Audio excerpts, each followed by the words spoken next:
तो मोरब पूरी अरबी ज़बान में दो चीजें हैं। नंबर एक फेले मुदारे,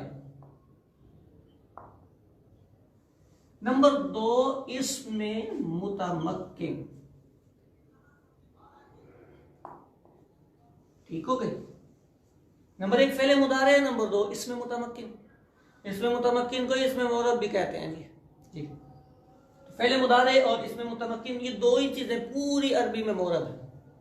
ठीक है, फेले मुदारे की गर्दन आपने याद कर ली है, बस याद रखें कि ये मुदारे मोरब है। इसमें मुतमक्किन, चलिए इसमें मुतमक्किन भी दो तरह का होता है। एक को कहते हैं मुनसरिफ, एक को कहते हैं गैर मुनसरिफ। मुनसरिफ और गैर मुनसरिफ। मुनसरिफ क्या होता है, गैर मुनसरिफ क्या होता है? जो तारीफ किताबों में बयान की जाती है, असल में गैर मुनसरिफ होने के 9 असबाब हैं। जिन तलबा इकराम ने उला पढ़ी है उन्हें ये याद भी होंगे, याद कर भी लेने चाहिए। अदल, वस्त, तानीस, मारिफा, उजमा, अलिफ, नून, ज़ायदतान और वज़न फेल, 9 असबाब हैं। जिस लफ्ज में इन 9 में से कोई से 2 या 2 की पावर वाला कोई एक सबब पाया जाए वो गैर मुनसरिफ होता है। और जिसमें 2 सबब ना हो या 2 की पावर वाला कोई एक ना हो तो वो मुनसरिफ होता है। ये डेफिनेशन है। अब मसला यह है कि हम अजमी लोग, हमारी जाने भला किस लफ्ज में ये सबब पाए जाते हैं, किस में नहीं पाए जाते। किताबों में इन 9 असबाब की मुकम्मल तफसीलात लिखी हुई हैं। वो तफसीलात फन की गहराई के लिए, अपने फन में रसूख हासिल करने के लिए जरूर मुताला करनी चाहिए और उनको समझने की भी कोशिश करनी चाहिए। लेकिन वो जितनी तफसीलात हैं वो तफसीलात तारीब की हैं। तारीब समझते हैं? अरबी बनाने की। जो मैं मुब्तदी तलबा इकराम से गुफ्तगू कर रहा हूं, इन्हें मैं तारीब नहीं सिखा रहा, अभी इन्हें तर्जमा उर्दू में, अरबी से उर्दू में तर्जमा सिखा रहा। यानी इन्होंने अरबी के लफ्ज बनाने नहीं, इनके सामने बना बनाया लफ्ज आएगा वो पहचानना है। सो मैं गैर मुनसरिफ को आसान कर देता हूं पहचान के लिए, ताकि आप कुरान पढ़ें तो कुरान में जो लफ्ज गैर मुनसरिफ आए आपको पता चल जाए। इसी तरह हदीस पाक पढ़ें, जो लफ्ज गैर मुनसरिफ आए आपको पता चल जाए। फिक्र की किताबें आप मुताला कर रहे हो, गैर मुनसरिफ लफ्ज आए आपको पता चल जाए। ठीक है, तो मैं अलामतें जिक्र करूंगा गैर मुनसरिफ की, जो बाकी बचेगा वो मुनसरिफ हो जाएगा। गैर मुनसरिफ की अलामत, पहले एक बात और सुन लें। गैर मुनसरिफ अगर हमें, जब हम पहचान लेंगे कि ये गैर मुनसरिफ है तो उसका हमें क्या फायदा होगा? फायदा ये होगा कि जो गैर मुनसरिफ होता है उस पर कसरा, कसरा समझते, ज़ेर और तनवीन नाजायज हो जाता है, नहीं आता। Is it clear? जब हमें पता चल जाएगा कि जनाब अली ये लफ्ज गैर मुनसरिफ है तो हम उस पर कसरा नहीं लगाएंगे, इसी तरह हम उस पर तनवीन नहीं लगाएंगे। चलो जी, गैर मुनसरिफ की पहचान बड़ी तवज्जो कीजिएगा। नंबर 1, मेरे करीम आका मदीने वाले मुस्तफ़ा सल्लल्लाहु अलैहि वसल्लम का नाम नामी अहमद। अहमद अफ़अल वजन बनता है। अफ़अल के वजन पर इस्तेमाल होने वाले सारे अल्फाज, सारे अस्मा आपके मबनी होंगे, गैर मुनसरिफ होंगे। अहमद, अमजद, असगर, अकबर, अबजद, अशरफ, अंसर, जितने भी अल्फाज आपके आएंगे जो इस वजन पर आएंगे, मेरे नबी पाक के नाम नामी की प्रोनाउंसिएशन में आएंगे, अदायगी में आएंगे, ये सारे अल्फाज गैर मुनशरिफ होंगे, इन पर कसरा और तनवीन नहीं आएगी। नंबर 1। दूसरा वजन, खलीफा राशिद अमीरुल मोमिनीन करीम आका सल्लल्लाहु अलैहि वसल्लम के लाडले सहाबी, मतलूब मुस्तफ़ा, मकबूल बारगाह इला, जनाब सैयदना उमर फारूक, उमर इस वजन पर भी जितने अल्फाज आएंगे, जुफर आए, दुरब आए, फ़ुअल आए, जितने अल्फाज इस वजन पर आएंगे वो भी गैर मुनशरिफ होंगे। 2। नंबर 3, गिनती का एक स्टाइल होता है, एक तो वाहिद, इस्नान, सलासा, अरबा। दूसरा स्टाइल होता है फनकिहू मा ताबलकुम मिनन निसाई मसना,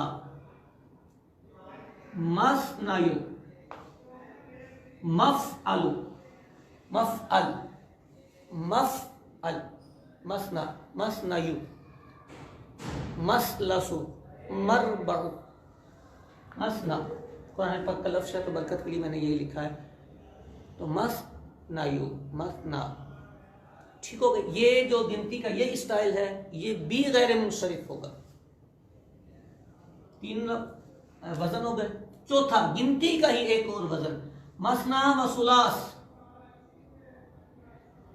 सुलास का वजन आता है, कुरान पाक में भी आया, सुलास, गिनती का ये भी स्टाइल, ये भी गैर मुनशरिफ होगा।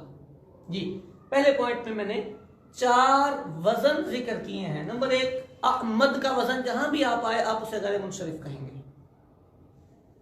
उमर का वजन जहां भी आपके सामने आया आप उसे गैर मुनशरिफ कहेंगे। मसना, गिनती इस स्टाइल की आए, मसलस, मरबा, मखमस, मसदस, माशर, उसे आप गैर मुनशरिफ कहेंगे। सुलास, रुबा, खुमास, सुदास, सुबा, सुमान, तुसा, उशार, जितने अल्फाज इस स्टाइल पर, इस वजन पर, इस प्रोनाउंसिएशन पर आएंगे उन्हें भी गैर मुनशरिफ कहेंगे। ये 4 लफ्ज पहले पॉइंट में मैंने जिक्र किया। नंबर 2, जमा मुंतहल जुमुअ। अल्लाह जाने कौन बशर है। जमा मुंतहल जुमुअ, ये एक जमा होती है जी। आप कहेंगे पिछले सबक में तो नहीं पढ़ाया था, नहीं पढ़ाया था, ये अलग से होती है। इसका स्टाइल क्या होता है, ये जो जमा बनती है आप अपनी उर्दू में बड़ी इस्तेमाल करते हैं। ये जमा पहले हर्फ पे जबर आती है, दूसरे पे भी जबर आती है, फिर आता है अलिफ और उसके बाद आती है जेर। आपके इलाके में बहुत सारी महाफिल होती हैं, महाफिल, आजकल मसाजिद में नमाजी कम है। मसाजिद, मसाजिद, ये जमा मुंतहल जुमू का वजन होता है। तो जो जमा मुंतहल जुमू का वजन होगा वो भी गैर मुनशरिफ होगा। अकाबिर, असागिर, मसाजिद, मकातिब, मदारिस, महाफिल, आप जितने मर्जी अल्फाज सोचते चले जाएं आपको बहुत सारे मिलेंगे। इस वजन पर जो जमा बन रही होगी, बस मैंने कहा ना जबर जबर अलिफ जेर, वो जमा जमा मुंतहल जुमू का वजन होगा। और जो जमा मुंतहल जुमू होगी आप आंखें बंद करके कह दें वो गैर मुनसरिफ है, उस पर कसरा और तनवीन नहीं आएगी। नंबर 3,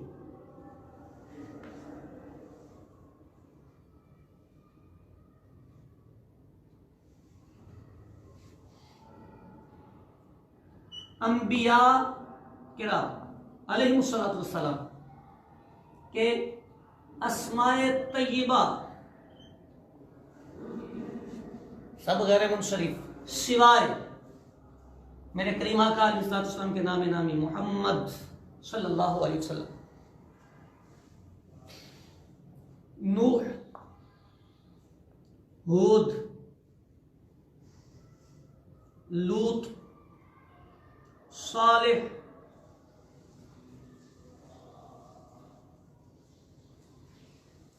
शुआइब, उज़ैर और शीश। कितने हो गए हैं? 1 2 3 4 5 6 7 8 अस्माए तय्यबा का मैंने इस्तिस्ना किया है। इस्तिस्ना समझते हैं, सदर को इस्तिस्ना हासिल होता है, यानी ये वाले जो अस्मा मैंने लिख दिए हैं ये मुनसरिफ हैं, ये गैर मुनसरिफ नहीं। इसके अलावा जितने अस्माए तय्यबा कुरान पाक में आए हैं वो गैर मुनसरिफ इस्तेमाल होंगे। अब इब्राहीम, इस्माइल, इसहाक, याकूब, यूनुस, यूसुफ, जितने अस्माए तय्यबा का जिक्र मिलेगा ये सारे के सारे अस्माए तय्यबा ये गैर मुनसरिफ इस्तेमाल होंगे। ये भी बात ठीक हुई, 3 पॉइंट हो गए।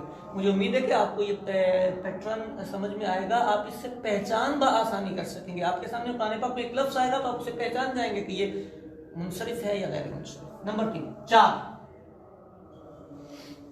अंबिया किराम अलैहिस्सलाम के अस्माए तय्यबा के बाद चौथा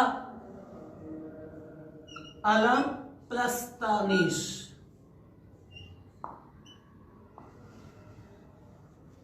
यानी वो इसम जिसमें 2 खूबियां पाई जा रही हों, 2 क्वालिटीज पाई जा रही हों। एक तो वो अलम होना चाहिए, नंबर 2 वो तानीस होना चाहिए। दोनों ही हो, दो बातें उसमें आए, अलम हो और तानीस हो। ठीक है, अलम हो और तानीस हो। मिसाल के तौर पर अम्मी जान का नाम नामी अम्मी आयशा, लेकिन ये लफ्ज है आयशा, पहचान तो गए होंगे आप कि ये अलम है, अम्मी जान का नाम नामी है और मुअन्नस भी है ये, सो ये गैर मुनसरिफ। मक्का गैर मुनसरिफ, मदीना अगर वो वाला मदीना है शहर नबी गैर मुनसरिफ, और अगर आप इसका जनरल माना लेते हैं शहर तो मुनसरिफ। अलम नहीं है, अलम होगा तो गैर मुनसरिफ पढ़ेंगे, अलम नहीं होगा तो मुनसरिफ पढ़ेंगे। अलम प्लस तानीस, ठीक हो गए। नंबर 5 अलिफ ममदूदा या मकसूरा वाला इसम, सुगरा, कुबरा, बुशरा, जितने लफ्ज हैं सब गैर मुनसरिफ। अलिफ ममदूदा हो या अलिफ मकसूरा हो तो जो मुअन्नस अलिफ ममदूदा मकसूरा वाला होगा वो भी गैर मुनसरिफ होगा। नंबर 6 अलिफ नून ज़ाइदतान। अलिफ नून ज़ाइदतान समझते हैं? किसी लफ्ज के आखिर में अलिफ और नून लगा होता है जो उसके हुरूफ असलिया से जायद होता है।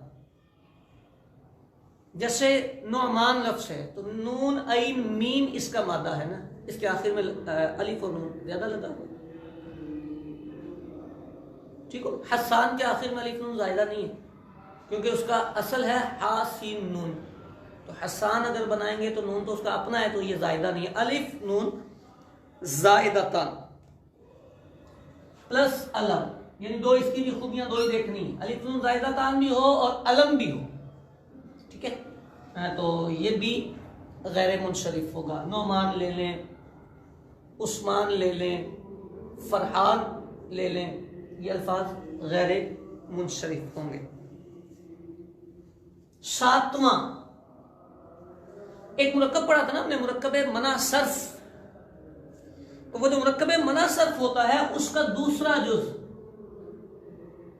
मना सर्फ का दूसरा जुज, ये भी गैर मुनशरिफ होता है। मेरी ततब्बो और इस्तिक़रा ये है कि अगर ये 7 पॉइंट किसी तालिब इल्म को ज़हन में बैठ जाए, कोई मुश्किल नहीं है, चीजें ही है। 4 वज़न पहले पॉइंट में है, जमा मुतहल जुमू है, अंबिया के अस्माए तय्यबा है, अलम प्लस तानीस है, अलिफ मबदूदा मकसूरा, अलिफ नून ज़ाहिरतान प्लस अलमियत और मुरक्कब मना सर्फ। 7 पॉइंट जिसे ज़हन में बैठ जाए उसे गैर मुसरिफ पहचानने में दिक्कत नहीं होगी।